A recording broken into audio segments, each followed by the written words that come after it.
Everyone, আজ আমি তোমাদের সাথে শেয়ার করব আমি ডাঁটার শাক কীভাবে বানাবো।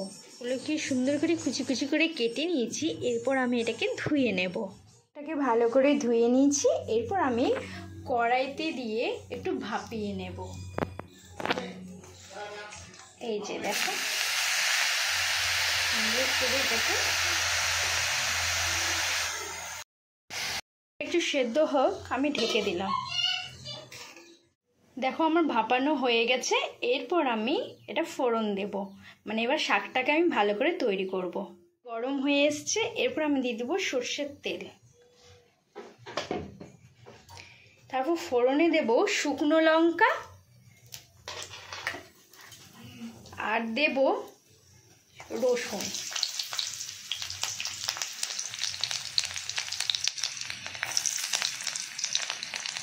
দুটো কাঁচা লঙ্কা চিড়ে, হলুদ অ্যাড করব আর অ্যাড করব একটু লবণ।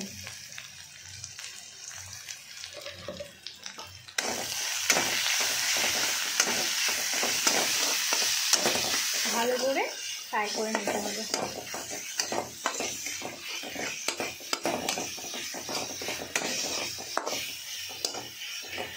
তো আমার রেডি, এবার আমি নামিয়ে নেব। এই যে আমার শাক পুরো রেডি। তো কেমন লাগলো তোমাদের আমার এই রেসিপিটা? তো তোমরা অবশ্যই লাইক কমেন্ট শেয়ার করো, আর কমেন্ট করে অবশ্যই জানিও তোমাদের কেমন লেগেছে। তো আজকের মতো এইটুকুই। Tata, bye bye.